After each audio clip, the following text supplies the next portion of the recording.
Hi everyone, I am Dr. B.L. Pillai from E-Content Development Center, Majlis Arts and Science College, Puramannur.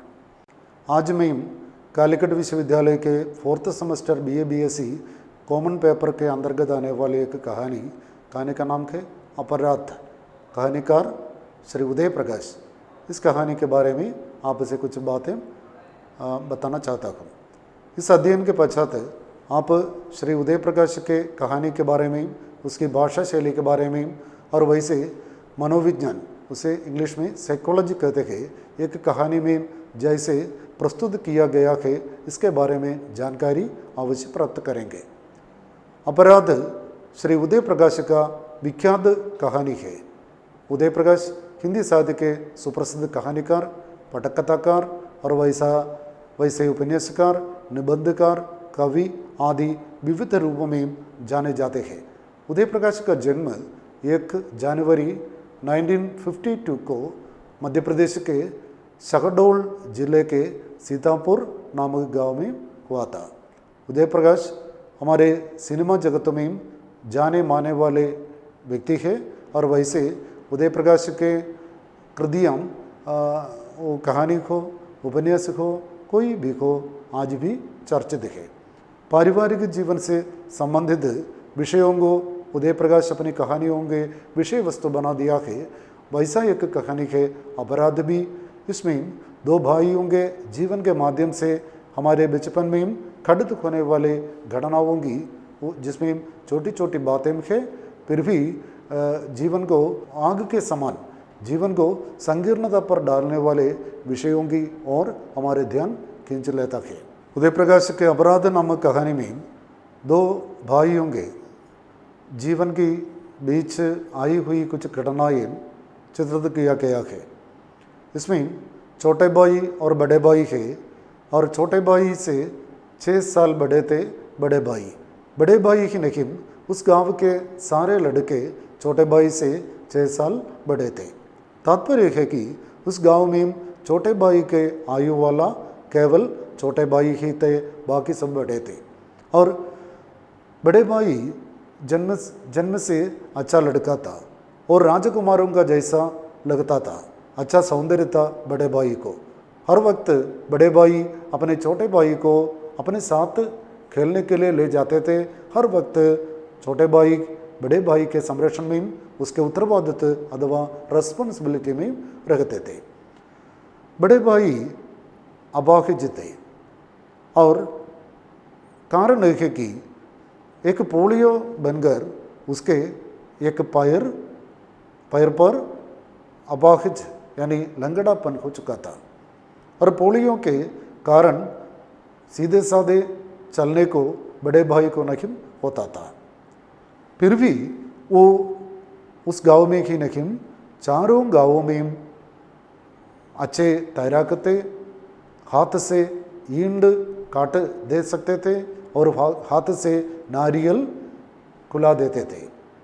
और नारियल अपने हाथ से काटने वाला, ईंट हाथ से काटने वाला और अच्छे तैराक करने वाले बड़े भाई को बड़े कई मित्र थे, छोटे भाई को मित्रों की कमी थी।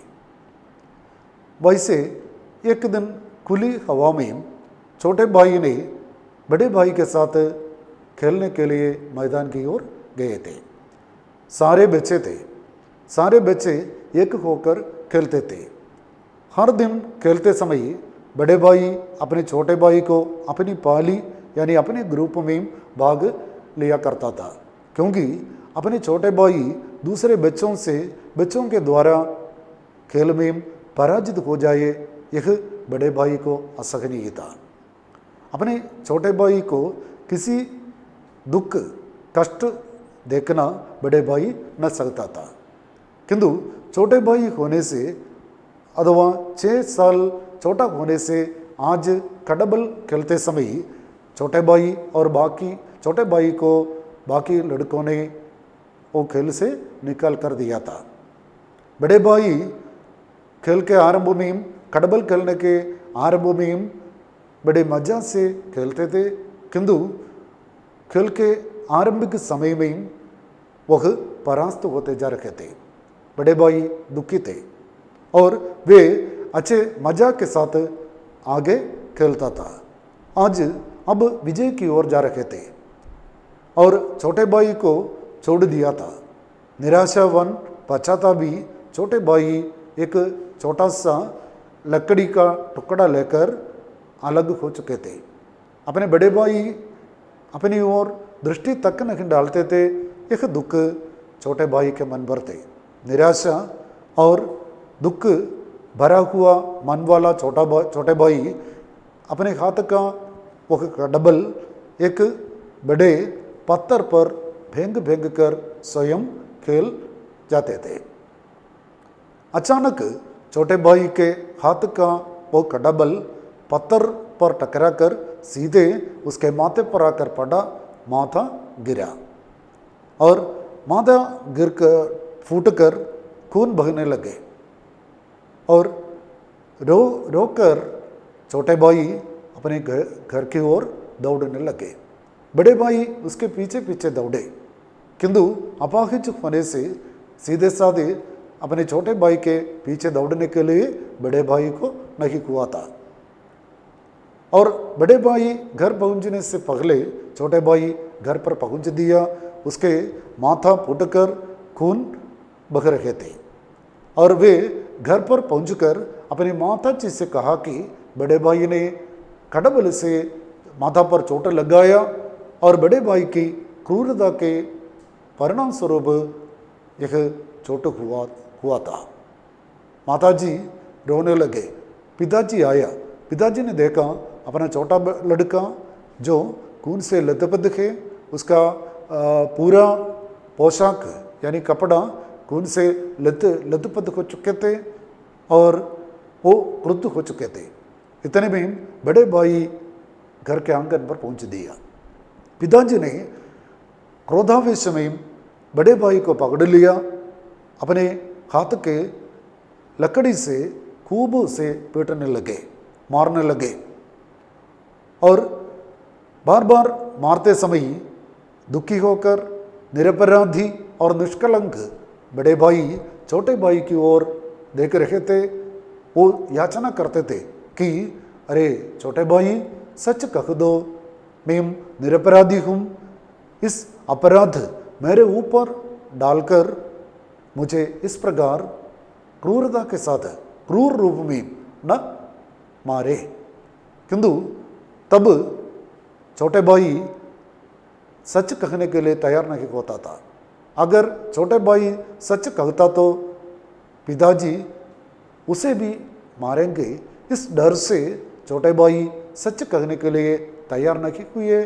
परिणाम स्वरूप पिताजी बड़े देर तक बड़े भाई को मारते ही रहे थे।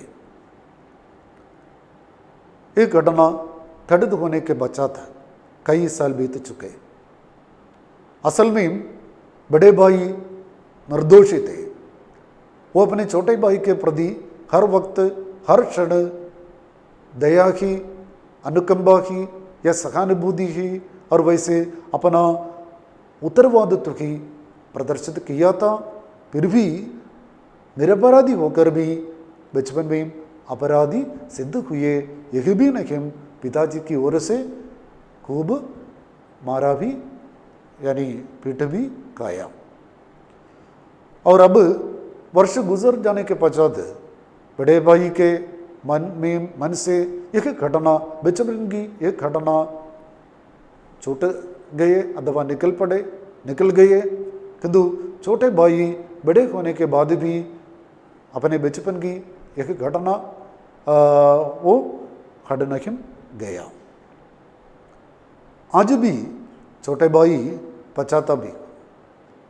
पश्चाताप उसके मन पर बढ़ता जा रहा है और वे बचपन में अपने बड़े भाई जो प्रेमी है, हर वक्त प्रादुर्त्व भाव प्रदर्शित करने वाला है, अपने आंखों के जैसे पालने पोसने वाला है बड़े भाई, उस भाई के प्रति अपने बचपन में जो अपराध किया, उस अपराध तीव्र रूप धारण कर अब छोटे भाई के मन में होते रहते। छोटे भाई अपने बचपन में अपने प्रिय बड़े भाई से किए गए अपराध से मुक्ति पाने को चाहता हूँ। दोनों अब बड़े हो चुके थे और बड़े भाई के मन से अपने बचपन की एक घटना साधारण घटना के समान वो भूल हो चुके थे, किंतु छोटे भाई के मन से बचपन के एक अपराध हट नहीं गया। अब भी बड़े भाई के प्रति बचपन में किए गए अपराध छोटे भाई के मन में जैसे तो वैसे रहे हुए थे। आज पश्चातापी छोटे भाई अपने बड़े भाई से क्षमा याचना करना चाहता हूँ, किंतु जब घटना कड़ित हुआ तब उसके माँ बाप जिंदे थे। आज माँ बाप जिंदा नहीं, वो कई साल पहले मर चुके थे। और छोटे भाई पूछते हैं कि आज मैं कहाँ जाकर क्षमा याचना करूं, किंतु बड़े भाई को मारा पिताजी आज नहीं है और माताजी भी आज नहीं है, उससे कहकर माफ़ी मांगने के लिए अथवा क्षमा याचना करने के लिए मुझे अब अवसर नहीं है। मुझे कौन माफ़ देता। कहानी के अंत में ये छोटे भाई सारे लोगों से, पूरे संसार से यही सवाल उठाता है। हृदयस्पर्शी कहानी अपराध यहाँ समाप्त होता है। अपराध श्री उदय प्रकाश के इन्हें गिने कहानियों में एक है जिसमें उन्होंने दो भाइयों के माध्यम से बच्चों के बचपन के जीवन में घटित होने वाले घटनाओं द्वारा जीवन की मुसीबत भरे हुए संदर्भों की ओर हमारे ध्यान खींच देता है। जीवन में ऐसा कुछ अवसर आता है जो हम हमारे मन से निकालना चाहिए तो भी निकाल नहीं कर सकता है और जैसे तो वैसे रखता है। ऐसा एक घटना है छोटे भाई के मन में अब भी रहने वाली एक घटना। अपराध नामक इस कहानी की भाषा और शैली सरल, सहज, आकर्षक होता है। श्री उदय प्रकाश पारिवारिक जीवन के कहानीकार है और अपने बंधु बांधव, माँ बाप, भाई बहन आदि सब उदय प्रकाश के कहानियों में कथापात्रों के रूप में आता है और इसलिए ही पाठकों के मन में एक वशीकरण अथवा एक प्रभाव पैदा करने के लिए लायक होता है श्री उदय प्रकाश की कहानियाँ। वैसे विवेच्य कहानी अथवा हम चर्चा करने वाले अपराध नामक कहानी एक मनोवैज्ञानिक कहानी है। मनोवैज्ञानिक कहानी को इंग्लिश में साइकोलॉजिकल स्टोरी कहते हैं। एक साइकोलॉजी अथवा मनोविज्ञान इस कहानी में उदय प्रकाश ने डाला है, जो बचपन में अज्ञान बच्चे, अल्पज्ञ बच्चे अपनी शैशवावस्था में जो कुछ करता है वो बढ़ते समय ही बड़ा सा रूप धारण कर उसे ही तपता है। तब वह आग के जैसे जल जलकर रहना पड़ता है। और इस कहानी में उदय प्रकाश दो भाइयों के माध्यम से बचपन की निष्कलंकत्व और एक दूसरे को परास्त करने की यानी पराजित करने की मनोभाव आदि का സുന്ദർ ആവിഷ്കാർ കിയാ ഹെ. ഞാൻ ഇതുവരെ സംസാരിച്ചത് ഹിന്ദിയിലെ അതിപ്രശസ്തനായ കഥാകൃത്ത് ശ്രീ ഉദയപ്രകാശ് എഴുതിയ അപരാധം എന്ന കഥയെക്കുറിച്ചാണ്. മനഃശാസ്ത്രപരമായി എഴുതപ്പെട്ട ഒരു രചനയാണ് അപരാധം. ഉദയപ്രകാശ് നമ്മുടെ കുടുംബജീവിതത്തിൽ നടക്കുന്ന ചെറിയ ചെറിയ കാര്യങ്ങളെ കഥാ വിഷയമാക്കി എടുത്തുകൊണ്ട് മനോഹരമായ കഥകൾ, നോവലുകളും കവിതകളുമൊക്കെ ധാരാളം എഴുതിയിട്ടുള്ള അതിപ്രശസ്തനായ എഴുത്തുകാരനാണ്. അദ്ദേഹത്തിൻ്റെ തൂലികയിൽ നിന്ന് പിറവികൊണ്ട വളരെ ചർച്ച ചെയ്യപ്പെട്ട ഒരു കഥയാണ് അപരാധം. രണ്ട് കുട്ടികളുടെ ജീവിതത്തിൽ നടന്ന ചെറിയൊരു സംഭവത്തിലൂടെ അതെങ്ങനെയാണ് ജീവിതത്തിൽ പിന്നീട് വന്നു ഭവിക്കുന്നത് അല്ലെങ്കിൽ സംഭവിക്കുന്നത് എന്ന് വ്യക്തമാക്കുകയാണ് ഈ കഥയിലൂടെ ഉദയപ്രകാശ് ചെയ്യുന്നത്. ഈ കഥയിൽ ജ്യേഷ്ഠനും അനുജനുമാണ് പ്രധാന കഥാപാത്രങ്ങളായി കടന്നു വരുന്നത്. ജ്യേഷ്ഠനേക്കാൾ 6 വയസ്സ് ചെറുതാണ് അനുജൻ. അനുജൻ്റെ സമപ്രായക്കാരായി ആ നാട്ടിൽ മറ്റാരും തന്നെയില്ല. ആ നാട്ടിലെ എല്ലാ ആൺകുട്ടികളും അനുജനേക്കാൾ 6 വയസ്സ് മുതിർന്നവരാണ്. അതുകൊണ്ട് തന്നെ അനുജന് അവൻ്റെ സമപ്രായക്കാരായ ആളുകളോട് പറയേണ്ട കാര്യങ്ങൾ പറയുവാൻ കഴിയാത്ത സ്ഥിതിയാണ് ഉള്ളത്. എല്ലായ്പ്പോഴും ജ്യേഷ്ഠൻ അനുജനെ അവൻ്റെ ഒപ്പം കൊണ്ടു നടന്ന് സംരക്ഷിക്കാറുണ്ട്. എല്ലാ കളികളിലും ജ്യേഷ്ഠൻ അനുജനെ പങ്കെടുപ്പിക്കാറുമുണ്ട്. ജ്യേഷ്ഠൻ കുട്ടിക്കാലത്ത് തന്നെ അതിസുന്ദരനായിരുന്നു. ആ നാട്ടിലെ ഏറ്റവും സുന്ദരനായ ഒരു ആൺകുട്ടിയായിരുന്നു ജ്യേഷ്ഠൻ. പക്ഷേ കുട്ടിക്കാലത്ത് അവന് പോളിയോ വന്നത് മൂലം അവൻ്റെ ഒരു കാല് തളർന്നുപോയി. പോളിയോ ബാധിച്ച് വികലാംഗനായി തീർന്നു ജ്യേഷ്ഠൻ.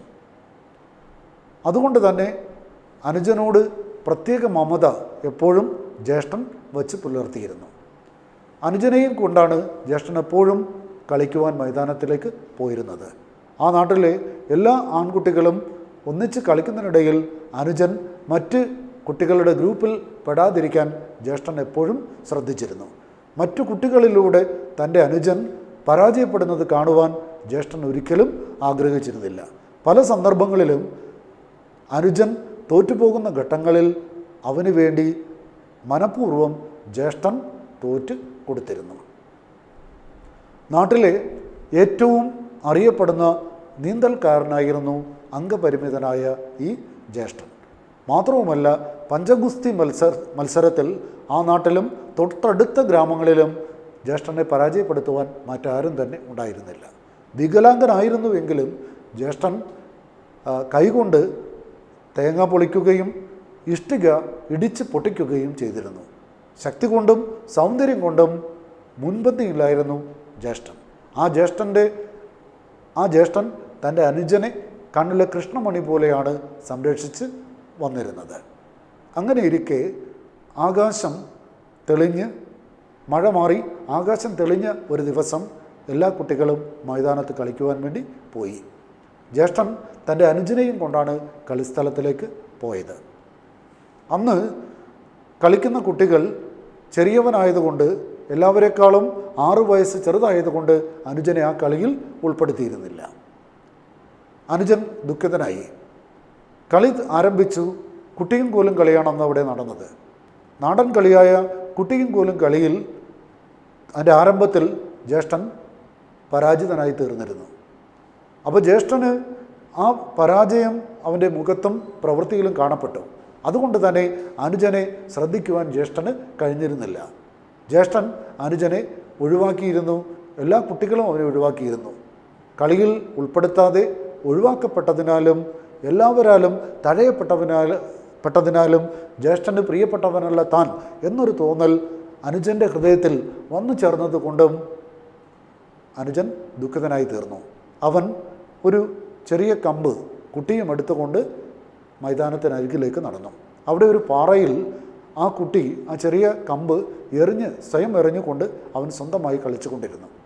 അപ്രതീക്ഷിതമായി അവൻ്റെ കയ്യിലെ ഈ കമ്പ് ഒരു കല്ലിൽ തട്ടി ആ കല്ലിൽ നിന്ന് തെറിച്ച് അവൻ്റെ നെറ്റിയിൽ വന്ന് കൊണ്ടു. നെറ്റി മുറിഞ്ഞ് രക്തം ഒഴുകുവാൻ വേണ്ടി തുടങ്ങി. മുഖം വഴി ഷർട്ടിലും ഡ്രസ്സിലൊട്ടാകെ രക്തം കുതിർന്നു കഴിഞ്ഞു. പേടിച്ച് കരഞ്ഞും കൊണ്ട് അനുജൻ വീട്ടിലേക്ക് ഓടി. ജ്യേഷ്ഠൻ പിന്നാലെ ഓടുന്നുണ്ടായിരുന്നു. പക്ഷേ മുടന്തനായതുകൊണ്ട്, അംഗപരിമിതനായതുകൊണ്ട് അനുജൻ്റെ അത്ര വേഗത്തിൽ എത്തുവാൻ ജ്യേഷ്ഠന് കഴിഞ്ഞില്ല. അനുജൻ നേരെ വീട്ടിലെത്തി അമ്മയോട് പറഞ്ഞു. മനഃപൂർവ്വം നുണയാണ് പറഞ്ഞത്. ജ്യേഷ്ഠൻ മനഃപൂർവ്വം എൻ്റെ നെറ്റിയിൽ ഈ കമ്പ് കൊണ്ട് എറിഞ്ഞു പൊട്ടിച്ചു. ജ്യേഷ്ഠൻ്റെ ക്രൂരത മൂലമാണ് എൻ്റെ നെറ്റി പൊട്ടിയതും രക്തമൊഴുകുന്നതുമെന്ന് അനുജൻ നുണ പറയുകയാണ് ഉണ്ടായത്. ആ സമയത്തേക്ക് അത്രയുമായപ്പോൾ ജ്യേഷ്ഠൻ അവിടേക്ക് നടന്നെത്തി. അപ്പോഴച്ഛനും എത്തിക്കഴിഞ്ഞു. അച്ഛൻ ചെറിയ മകൻ്റെ ഈ രൂപം കണ്ട് ഭയപ്പെട്ടു പോയി. മുറ്റത്തുണ്ടായിരുന്ന ഒരു വടിയെടുത്ത് ജ്യേഷ്ഠനെ പിടിച്ച് ബലമായി പലതവണ അടിക്കുവാൻ വേണ്ടി തുടങ്ങി. ഒരുപാട് അടിയേറ്റ് ജ്യേഷ്ഠൻ തളർന്നു പോയി. പക്ഷെ അപ്പോഴും അവൻ കരഞ്ഞില്ല. അപ്പോഴും ജ്യേഷ്ഠൻ അറിയാമായിരുന്നു താൻ നിരപരാധിയാണെന്ന്. അനുജനും ഉറപ്പുണ്ടായിരുന്നു ജ്യേഷ്ഠൻ നിരപരാധിയാണ് എന്നും താനാണ് അപരാധി അല്ലെങ്കിൽ കുറ്റവാളി എന്നും. തന്നെ കളിയിൽ നിന്ന് ഒഴിവാക്കിയതിൻ്റെ പ്രതികാരം ഈ രീതിയിൽ വീട്ടുക എന്ന ചിന്തയായിരുന്നു അനുജനപ്പോൾ ഉണ്ടായിരുന്നത്. ഇടയ്ക്കിടെ ജ്യേഷ്ഠൻ തല്ലുകൊണ്ട് പുളയുമ്പോൾ അനുജനെ നോക്കി, അനുജ, നീ ഇനിയെങ്കിലും സത്യം പറയൂ, ഞാൻ നിന്നെ ഒരു ഉപദ്രവവും ചെയ്തിട്ടില്ല എന്ന് വ്യക്തമാക്കാൻ വേണ്ടി ആവശ്യപ്പെട്ടു. കണ്ണുകൾ കൊണ്ട് ആംഗ്യം കൊണ്ട് ആവശ്യപ്പെട്ടു. പക്ഷേ അനുജൻ അതിന് തയ്യാറായില്ല. താൻ ഇനി സത്യം പറഞ്ഞാൽ ജ്യേഷ്ഠൻ നിരപരാധിയാണ്, താൻ എറിഞ്ഞ കമ്പ് വന്നുകൊണ്ട് ആണ് തൻ്റെ നെറ്റി മുറിഞ്ഞത്, ജ്യേഷ്ഠനതിൽ കുറ്റവാളിയല്ല എന്ന് സത്യം താൻ ഇനി വെളിപ്പെടുത്തിയാൽ അച്ഛൻ്റെ ക്രൂരമായ തല്ല് താൻ ഏൽക്കേണ്ടി വരും, തനിക്കുണ്ടാകും എന്ന് ഭയപ്പെട്ട് അനുജൻ അന്ന് ആ സത്യം പറയാതെ മൂടിവെച്ചു. ദിവസങ്ങൾ കഴിഞ്ഞു പോയി, വർഷങ്ങൾ കഴിഞ്ഞു പോയി. ജ്യേഷ്ഠനും വളർന്നു, അനുജനും വളർന്നു, വിവാഹിതരായി. അവർ വേറെ വേറെ കുടുംബങ്ങളിൽ താമസവുമായി. ഇതിനിടയ്ക്ക് ഈ ജ്യേഷ്ഠനുജന്മാരുടെ അച്ഛനമ്മമാർ മരിച്ചു പോവുകയും ചെയ്തു. ഇപ്പോഴും അനുജൻ്റെ ഉള്ളിൽ നിന്ന് കുട്ടിക്കാലത്ത് താൻ ചെയ്ത, ജ്യേഷ്ഠനോട് ചെയ്ത അപരാധം അഥവാ കുറ്റബോധം മാറിയിട്ടില്ല. അത് ഇരട്ടിച്ചിരട്ടിച്ച് വലിയ രൂപം ധരിച്ചുകൊണ്ട് അവന് പിന്തുടരുകയാണ് ഇപ്പോഴും ആ അപരാധം. കുട്ടിക്കാലത്ത് താൻ മനഃപൂർവ്വമല്ല അത് ചെയ്തത് എന്ന് ജ്യേഷ്ഠനോട് പറഞ്ഞ് മാപ്പ് ചോദിച്ച് അതിൽ നിന്ന് മോചിതനാകണമെന്ന് അനുജൻ ഓരോ നിമിഷവും ആഗ്രഹിക്കുന്നു. പക്ഷെ അവനതിന് സാധിക്കുന്നില്ല. ജ്യേഷ്ഠൻ ഈ കാര്യം തന്നെ മറന്നുപോയി. കുട്ടിക്കാലത്ത് തല്ലുകൊണ്ടതും മറ്റും ജ്യേഷ്ഠൻ ജീവിതത്തിൽ പണ്ടെപ്പോഴോ മറന്നിരുന്നു. പക്ഷേ ഇന്നും തന്നെ പിന്തുടരുന്ന ഈ കുറ്റബോധം അഥവാ അപരാധബോധത്തിൽ നിന്ന് രക്ഷപ്പെടുക എന്ന ഒരു ചിന്ത അനുജൻ്റെ മനസ്സിൽ ഉടലെടുത്തു. പക്ഷേ ഇന്ന് താൻ ആരോടാണ് ഈ കുറ്റം ഏറ്റുപറഞ്ഞ് മാപ്പ് ചോദിക്കുക? അന്ന് തൻ്റെ വാക്കുകൾ മനസ്സിലാക്കിക്കൊണ്ട് അല്ലെ താൻ പറയുന്നത് സത്യമാണെന്ന് ധരിച്ചും കൊണ്ട് ക്രൂരമായി ജ്യേഷ്ഠനെ തല്ലിയ അച്ഛൻ ഇന്ന് ജീവിച്ചിരിപ്പില്ല, അമ്മയും ജീവിച്ചിരിപ്പില്ല. ശരിക്കും അവരോട് പറഞ്ഞാണ് താൻ മാപ്പ് ചോദിക്കേണ്ടത്. അവരിപ്പോൾ ജീവിച്ചിരിപ്പില്ലാത്തത് കൊണ്ട് ഞാൻ ഇനി ആരോട് പറഞ്ഞാണ് ഇതിൽ നിന്ന് മാപ്പ് ചോദിക്കുക? ഈ അപരാധത്തിൽ നിന്ന്, മഹാപരാധത്തിൽ നിന്ന് താൻ എങ്ങനെയാണ് മുക്തനാവുക എന്ന് കഥയുടെ അവസാനത്തിൽ അനുജൻ നമ്മോടൊക്കെ ഈ സമൂഹത്തോട് ചോദിക്കുന്നു. മനോഹരമായ ഈ കഥ ഉദയപ്രകാശ് മനഃശാസ്ത്രപരമായി എഴുതിയതാണ്. കുട്ടികളുടെ മനഃശാസ്ത്രം, ചിൽഡ്രൻസ് സൈക്കോളജി വളരെ എഫക്റ്റീവായി ഈ കഥയിൽ നമുക്ക് കാണാൻ വേണ്ടി സാധിക്കും. കുട്ടിക്കാലത്ത് നാം ഓരോരുത്തരും അറിഞ്ഞും അറിയാതെയും ചെറിയ ചെറിയ വാശികൾക്കോ അല്ലെങ്കിൽ കൊച്ചു കൊച്ചു വിജയങ്ങൾക്കോ വേണ്ടി ഓരോന്നും ചെയ്യുന്നു. പിന്നീട് നാം വലുതായി കഴിയുമ്പോൾ ആ ചെറിയ കാര്യങ്ങൾ ഹിമാലയം പോലെ വലിയതായി നമ്മെ പിന്തുടരുന്നു. നാം നിസ്സാരമെന്ന് കണക്കാക്കിയ കാര്യങ്ങൾ അതിസങ്കീർണമായി കൊണ്ട് നമ്മുടെ ജീവിതത്തെ തന്നെ ചിലപ്പോൾ തകിടം മറിക്കുന്ന രീതിയിലേക്ക് അത് വളർന്ന് വലുതാകുന്നു. നാം വിചാരിക്കാത്ത കാര്യമായ സ്വപ്നത്തിൽ പോലും കരുതാത്ത രീതിയിലേക്ക് നിസ്സാരമെന്ന് കണക്കാക്കുന്ന കുട്ടിക്കാലത്ത് ചെയ്യുന്ന സംഭവങ്ങൾ വളർന്നു വലുതാകുന്നത് ഈ കഥയിലൂടെ കാണിക്കുന്നു. ഈ കുട്ടി ഇതിൽ അനുജൻ നിഷ്കളങ്കനാണ്. പക്ഷേ ആ സന്ദർഭത്തിൽ ജയിക്കാൻ വേണ്ടി മാത്രം, അനുജനോട് ഒരു നിമിഷം തോന്നിയ പക തീർക്കുവാൻ വേണ്ടി മാത്രമാണ് അന്നവിടെ അച്ഛനോട് അമ്മയോടും അവൻ കളവ് പറഞ്ഞത്. പക്ഷേ പിന്നീട് അതിൻ്റെ ക്രൂരത ജ്യേഷ്ഠൻ സഹിക്കേണ്ടി വന്നു. മാത്രവുമല്ല അതിൻ്റെ പരിണിത ഫലം ഈ ജീവിതത്തിൽ ഇന്ന് മധ്യവയസ്സ് മിഡിൽ ഏജ് കഴിഞ്ഞിട്ടും ഈ അനുജന് സഹിക്കേണ്ടി വരുന്നു. ഇത് സത്യത്തിൽ മനഃശാസ്ത്രത്തിൻ്റെ അപ്പുറമുള്ള ഒരു കാര്യമാണ്.